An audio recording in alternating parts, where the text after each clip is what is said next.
거기에다가 역대하 36장 말씀 보면 이게 참 놀라운 얘기 아닙니까? 바사왕 고레스가 이와 같이 말하노니, 이제 포로기에서 돌아오는 내용 아닙니까? 세상 누가 이방의 왕이 지금 속국으로 삼았던 그 페르시아의 왕이 또 바벨론이 무너질지도 몰랐고 바사가 다시 들어왔을지도 몰랐고 그 바사 왕이 설마 우리를 보내줄 줄은 몰랐죠. 거기에다가 고레스의 고백은 뭡니까? 하늘의 신 여호와께서 세상 만국을 내게 주셨고, 신앙 고백을 하면서 이스라엘 백성에게 예루살렘을 건축하러 돌아가라라고 포로를 복귀시키는 일까지 벌이시는 것 아닙니까? 이게 하나님의 언약의 성취가 아니고 무엇이겠습니까? 우리가 원하는 행복, 우리가 원하는 응답, 우리가 원하는 고난의 해결 방법은 우리는 늘 그 하나님의 전능하심만을 이용해서 해결하길 원하시죠. 뭐 가능한 일이에요. 하나님께는 어려운 일이 아닙니다. 언제든지 전능하신 분이기 때문에 하나님의 전능하심으로 무엇을 공급하고 문제를 해결한다고 해서 하나님께 손해될 것은 하나도 없죠. 그런데 왜 하나님은 우리를 고난 받게 하시는가? 여기에는 여러 가지 이유가 있다고 생각이 듭니다. 특별히 이 과정을 통하여서 앞서 말씀드린 것처럼 새로운 뿌리들이 필요하다는 것이고, 새롭게 되어지는 일들에 대해서 우리가 고민할 시간들을 하나님이 허락하시는 것이죠. 그러나 우리는 그걸 잘 못 믿고 못 참아요. 심판을 못 믿었듯이 은혜도 믿지 못하는, 게다가 이제 그 구약의 성취, 그것이 이제 메시아라는 예수 그리스도로 왔을 때 고난의 종이라니, 그게 어떻게 말이 되겠습니까? 그래서 우리가 더 못 믿게 되는 것이죠. 그러나 하나님께서는 우리에게 어떤 모습으로 나타나시든지 언약한 대로 성취하시는 분이거든요. 그리고 그 언약의 성취가 우리 눈에 보았을 때는 우리의 생각과 달라 보일지라도 그 언약이 성취된 것 자체가 하나님의 카리스마를 인정하는 사람에게 있어서는 신앙으로, 믿음으로 받아들일 수 있는 것이기 때문에 우리는 그 상황, 다시 말하면 우리가 생각하는 그림대로 무엇인가 되어지는 것에 따라서 신앙생활 하시면 안 되고요. 하나님의 약속이 무엇이고 또 하나님이 주시고자 했던 게 무엇이었고 그것이 되어졌는가에 우리의 신앙의 고백을, 우리의 믿음을 더 드려야 된다. 안 그러면 시험 들 일이 너무 많아요. 왜 고난은 주시나? 왜 하나님 메시아가 왔는데 저렇게 좀 우리가 생각했던 모습이 아니고 고난의 종으로 오시는가? 거기에 대해서 해석할 길이 없죠. 그래서 하나님 우리에게 믿음을 요구하시는 거예요. 신앙의 안경을 가지고 고난을 보시기 바랍니다. 고난은 반드시 소망과 함께 있고요. 그리고 하나님 나라의 완성, 또 하나님의 언약이 성취됨에 있어서는 고난의 과정을 통과할 필요가 있다는 것을 꼭 기억하실 필요가 있습니다. 결국 하나님은 바벨론 포로기를 거저 보내시는 것이 아니고 하나님의 다스림 속에서 이스라엘을 인도하고 계시다. 결코 이스라엘 놓지 않는다라는 것을 6장을 통해서 우리가 좀 볼 수 있습니다. 6장으로 넘어가 보면요. 자, 그럼 이제 거룩한 국가 공동체와 묵시적 왕국이라는 것은 이제 포로기에서 돌아온 이야기를 조금 하려고 합니다. 느헤미야 8장 이야기를 조금 읽어보면은 그 상황들을 더 알 수 있는데요. 빠른 속도로 좀 읽어볼게요. 에스라가 모든 백성 위에 서서 그들 목전에 책을 펴니 책을 펼 때 모든 백성이 일어서니라. 에스라가 위대하신 하나님 여호와를 송축하며 모든 백성이 손을 들고 아멘 아멘 하고 응답하고 몸을 굽혀 얼굴을 땅에 대고 여호와께 경배하니라. 예수아와 바니와 세레비아와 야민과 아굽과 사부대와 호디야와 마아세야와 그리다와 아사랴와 요사박과 하난과 블라야와 레이 사람들은 백성이 제자리에 서 있는 동안에 그들에게 율법을 깨닫게 하였는데 하나님의 율법책을 낭독하고 그 뜻을 해석하여 백성에게 그 낭독하는 것을 다 깨닫게 하니 백성이 율법의 말씀을 듣고 다 우는지라. 총독 느헤미야와 제사장 겸 학사 에스라와 백성을 가르치는 레위 사람들이 모두 백성에게 이르기를 오늘은 너희 하나님 여호와의 성일이니 슬퍼하지 말며 울지 말라 하고, 느헤미야가 또 그들에게 이르기를 너희가 가서 살진 것을 먹고 단 것을 마실 때 준비하지 못한 자에게는 나누어 주라. 이날은 우리 주의 성일이니 근심하지 말라. 여호와로 인하여 기뻐하는 것이 너희의 힘이니라 하고, 레위 사람들도 모든 백성을 정숙하게 하여 이르기를 오늘은 성일이니 마땅히 조용히 하고 근심하지 말라 하니 모든 백성이 곧 가서 마시며 나누어 주고 크게 즐거워하니 이는 그들이 그 읽어 들려준 말을 밝히 알미라. 아멘. 이제 돌아온 거죠. 에스라, 느헤미야, 율법을 가르치고 성벽을 재건하고 이런 일들을 하고 있습니다. 근데 여러분 잘 아시다시피 포로기로 돌아왔는데 참 힘들었죠. 뭔가 기반도 없고 이미 황폐화된 곳에 복구한다는 일이 쉬운 게 아니고, 또 솔로몬의 성전을 경험했던 사람들이 회파된 성전 앞에서 얼마나 괴로웠을 것이며, 그 웅장했던 솔로몬의 성전과 비교할 수도 없을 제2성전이라고 하는 조그만 성전 지어놓고 그게 무슨 힘이 났겠어요. 이깟 성전, 과거에는 굉장히 영화로웠는데 이거 가지고 뭐 하나님이 무슨 역사를 하실까, 이런 절망감이나 무력감들이 분명히 존재했을 겁니다. 근데 여러분 이거 기억하셔야 돼요. 하나님은 목적을 잃지 말라고 때로는 목표를 잃게 하실 때가 있다. 제가 한번 해본 말입니다. 뭐 존 브라이트가 한 얘기는 아니고요. 목적이 훨씬 중요해요. 제가 이제 이 예로 들 때마다 그 예수님의 십자가 얘기를 종종 하거든요. 예수님이 만약에 이 땅에 십자가 지는 것을 목표 삼아서 오셨다면 십자가 딱 지고 목표 완수했으니까 끝이에요. 그러면 뭐 이제 예수님이 하실 일 다 했으니까 더 이상 너희가 예수를 믿던 말든 십자가의 은혜를 알던 말든 이제 그건 너희 몫이다 이러고 가셨겠죠. 그러나 십자가는 단지 이루어내야 될 목표가 아니고 우리 인류를 구원하기 위한 목적이라는 훨씬 원대한 개념을 갖고 있는 것이죠. 그 목적은 하나님 나라가 이 땅에 완성될 그때까지 사라지지 않는 것입니다. 예를 들어서 여기 이제 목표와 목적의 좀 차이를 알게 하기 위해서 고린도전서 10장, 이거 우리가 13장 잘 아는 사랑 아닙니까? 내가 사람의 방언과 천사의 말을 할지라도, 우리가 뭐 방언하고 뭐 신앙의 고수가 되어지는 것이 목표로 되어진 분들이 계세요. 뭐 열심히 지식을 쌓고 막 믿음을 키우고 기도하고, 또 때로는 막 예언한다고 또 거들먹대고요. 나는 산을 옮길 만한 믿음이 있고 기도만 하면 응답을 받고 뭐 이런 분도 계시고요. 엄청나게 헌금해서 구제하시는 분도 계시고요. 또 몸을 불사른다라는 표현으로 자기 희생을 통하여서 남에게 봉사하는 분도 계시잖아요. 그런 게 하나의 우리가 신앙의 목표가 될 때가 많아요. 이런 거 이루어내야지. 그러나 성경은 분명한 목적을 말하고 있습니다. 뭐라고 이야기하고 있습니까? 사랑이 없으면 아무것도 아니라는 게, 우리가 목표 완수를 아무리 해도 사랑이라는 목적성 없이 하는 종교 활동과 내 행위는 의미가 없다. Nothing.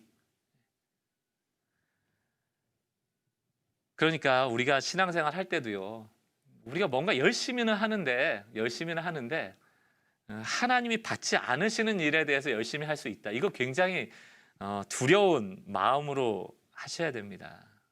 굉장히 두려운 마음으로 하셔야 돼요. 이게 이제 모리와 함께하는 화요일 중에서 한번 제가 오늘 이 본문하고 좀 연관이 돼서 한번 인용을 해봤는데요. 마지막에 자신이 고마워했던 사람들, 살해생전에 보고 싶었던 사람들을 이게 초대해서 자기 장례식을 했습니다. 그때 이런 권면의 말을 하죠. 죽음 앞에서 어떻게 죽어야 할지를 배우게, 그러면 어떻게 살아야 할지 배울 수 있다는. 그러니까 우리가 죽음이라는 삶에 대한 것들을 보지 못하면 사실 우리의 삶이 어찌 보면 목표 완수하는 방향으로만 살아가게 된다는 거예요. 사람을 수단화하거나 뭐 수단과 방법을 가리지 않고 그저 성공하려는 목표만 세운다거나, 이게 교회에서도 얼마든지 있을 수 있는 일이죠. 그럼 과연 우리가 교회가 존재하는 목적은 무엇인가? 우리가 바벨론 포로에서 귀환한 이후에 그 신앙생활의 목적은 무엇인가? 그런 목적 중심적인 사고를 가지고 신앙생활을 해야만 하나님이 인정하시는 신앙생활이 될 수 있고 우리에게 열매가 나타나는 신앙생활이 될 수가 있다는 거예요. 목표 수행한 것이 열매가 아니에요. 우리가 무슨 새신자 초청 같은 거 할 때 뭐 그래프 세워놓고 100명을 목표로 한다. 여러분, 목표를 세워놓고 하다가 진짜 왜 우리가 100명을 데려왔는지에 대한 목적을 놓치면 그 아무것도 아닌 것 아닙니까? 목적을 놓치면. 자, 보세요. 이스라엘 백성들이 돌아왔습니다. 바벨론 포로에서 왔는데 그들은 뭘 목표로 세웠어요? 성전 건축. 고레스도 얘기했잖아요. 너 돌아가서 예루살렘에 성전을 다시 세워라. 너희가 이제 하고자 하는 종교생활 편하게 하고. 그럼 목표가 성전 세우는 거예요. 성벽 세우는 거예요. 그리고 거기서 뭐 예배 드리는 겁니까? 그게 목표가 되어버리면 문제가 되죠. 왜냐하면 그들이 목표하는 성전을 지을 수 없기 때문에. 그래서 이스라엘 백성의 마음이 무너진 거 아니에요.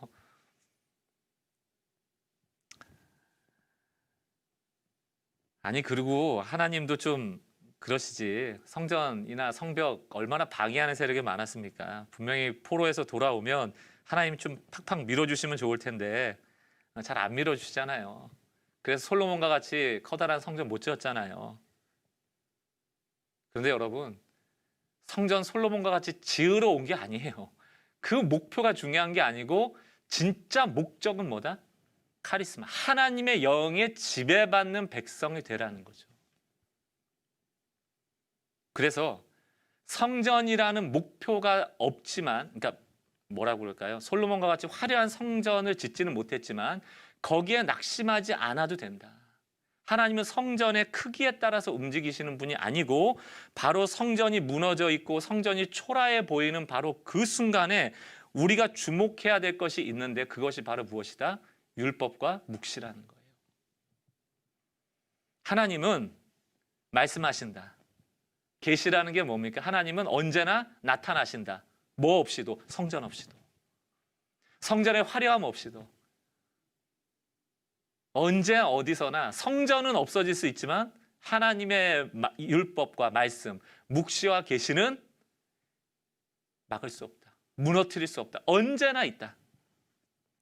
이게 바로 포로기에서 돌아온 이스라엘 백성을 향하여 하신 말씀입니다. 또한 포로기 동안도 하나님께서는 성전 없는 그곳에서 말씀하셨고 나타나셨고 그들의 인도자가 되어주셨죠. 이사야 40장은 뭐라고 얘기하고 있습니까? 모든 육체는 풀이요 그 모든 것은 모든 아름다운 들의 꽃과 같으니 푸른 마르고 꽃은 시들음은 여호와의 기운이 그 위에 불미라. 이 백성은 실로 풀이로다. 푸른 마르고 꽃은 시드나 우리 하나님 말씀은 영원히 서리라. 우리 하나님 말씀은 성전이 있어야 서리라. 우리 하나님 말씀은 교회 건물이 있어야 서리라. 아니에요. 바로 성전이 무너져 버리고 복구되어 온 성전이 아무것도 아닌 것처럼 초라해 보이고 교회로 적용하자면 지금 한국교회가 좀 비참한 상황에 놓여 있을지라도 하나님의 율법과 하나님의 묵시는 조금도 줄어들지 않는다. 항상 주님은 나타나시고 하나님이 역사하신다. 두 가지로 좀 정리를 하려고 해요. 여전히 어떤 상황에도 하나님의 말씀은 살아 역사한다. 하나님의 말씀은 살아 역사한다. 열왕기하 17장 1절 13절입니다. 여호와께서 각 선지자와 각 선견자를 통하여 이스라엘 유다에게 지정하여 이르기를 너희는 돌이켜 너희가 악한 길에서 떠나 나의 명령과 율례를 지키되 내가 너희 조상들에게 명령하고 또 내 종 선지자들을 통하여 너희에게 전한 모든 율법대로 행하라 하셨으나 그들이 듣지 아니하고. 이래서 망한 거잖아요.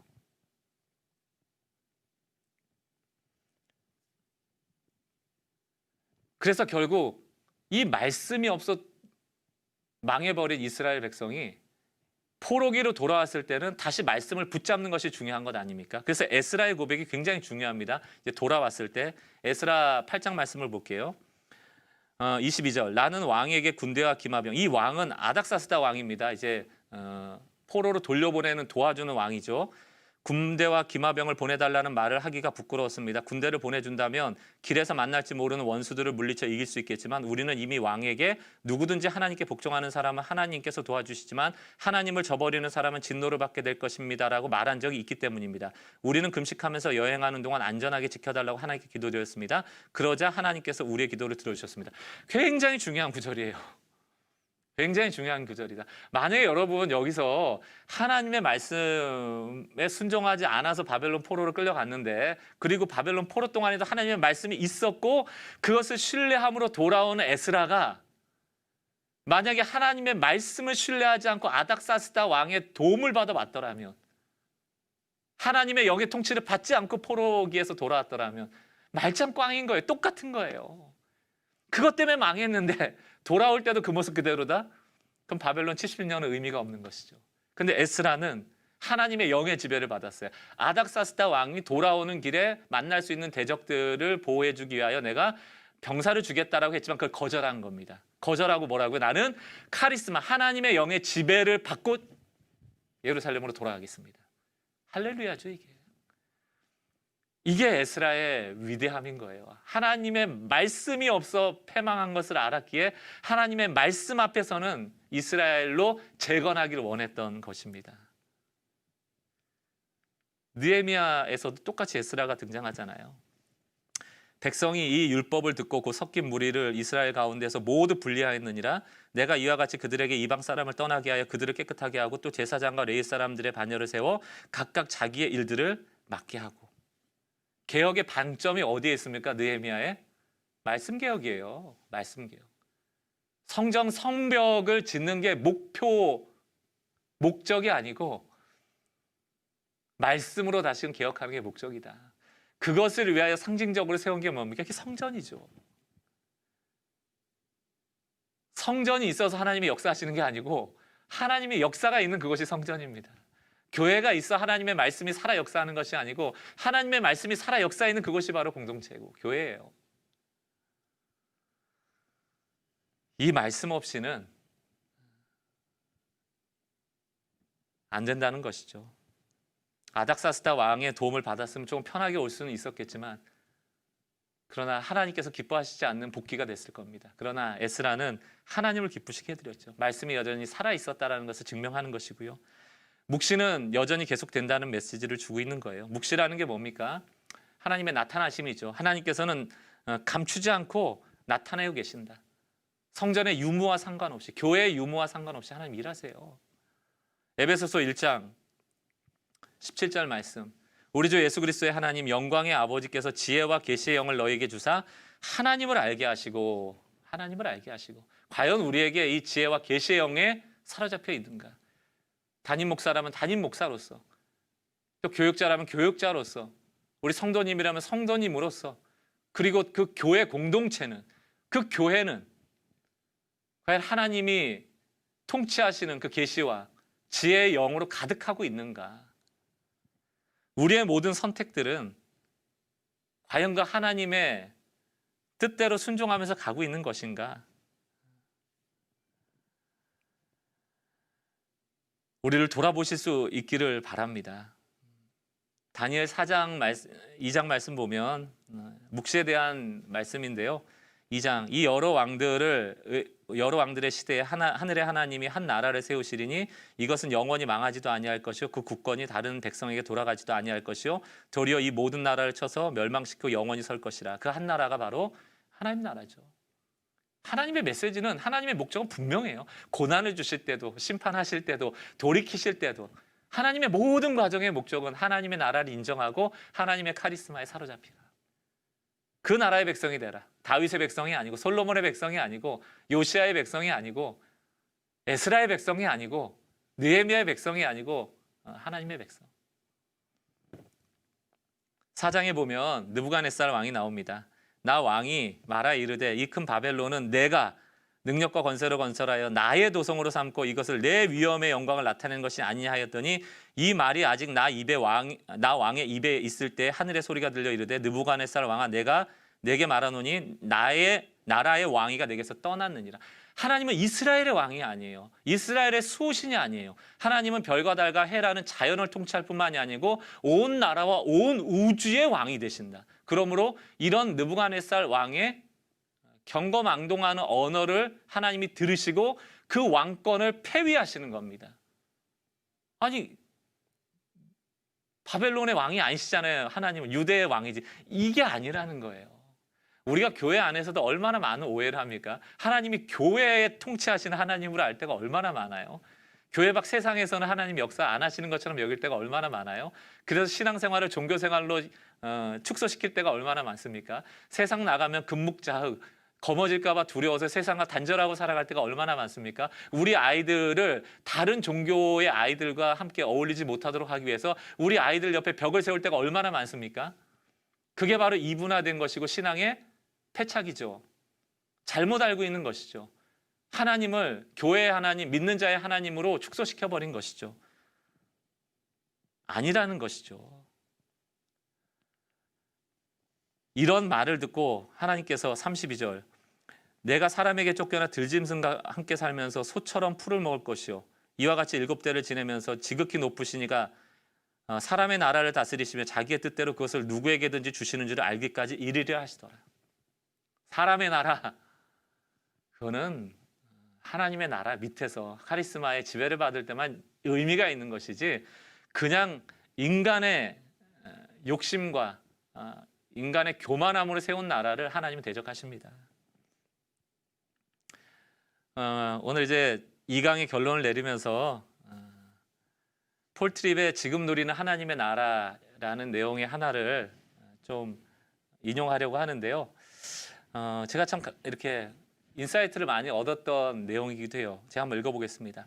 하나님은 아담과 하와를 만들자마자 다른 피조물들에게는 하지 않았던 일을 행하셨다. 바로 아담과 하와에게 이야기를 하신 것이다. 굉장히 의미가 있죠. 우리가 하나님의 음성을 듣지 못한다. 하나님의 말씀과 하나님의 그 묵시를 듣지 못하고 살아간다면 그냥 동물의 하나, 자연의 하나, 인과응보 법칙에 제한받는 삶으로 밖에 살아갈 수 없어요. 그러나 하나님은 우리를 신적인 존재로 만드셨죠. 하나님의 이야기를 들을 수 있도록 만드셨습니다. 비록 이 땅에 발을 딛고 살아가지만 초월하신 하나님의 이야기를 들음으로 이 자연을 초월하는 삶에 대해서 요구받고 있는 거예요. 우리가 하나님의 말씀과 하나님의 계시로부터 멀어지면 그냥 자연 법칙에서 살아가는 거예요. 교회로 치자면 그냥 잘 관리하고 시스템으로 잘 운영해서 성도들 오면 이렇게 탁탁탁 하고 제자 훈련해서 순장 만들어내고 그 사람들 돌려가지고 사람들 관리하고 그렇게 하면 돼요. 그런데 과연 그것이 하나님으로부터 온 이야기인 것인가? 하나님이 그것을 원하시는 것인가를 따져봤냔 말이죠. 아니면 그것은 20년 전부터 해왔던 겁니다. 30년 전부터 해왔던 겁니다. 이거는 굉장히 유효한 프로그램입니다. 그건 그때 얘기고요. 지금 그것이 유효한가? 그것이 바로 이 교회에게 지금 필요하다라고 하나님이 우리에게 이야기를 걸어오신 이야기인지를 우리가 귀 기울이고 있는가?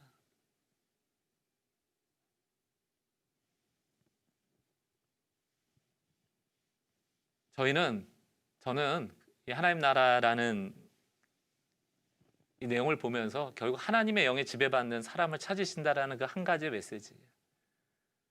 다행히도 하나님 우리에게 말씀하고 있고 귀 기울이는 자에게 하나님의 뜻을 알려주신다라고 믿는다면 나의 왕국과 나의 어떤 교만을 좀 내려놓고 하나님의 통치 아래로 우리가 낮은 자리로 내려가는 겸손함이 필요하다. 이제 2강까지 내용을 마쳤습니다. 우리 10분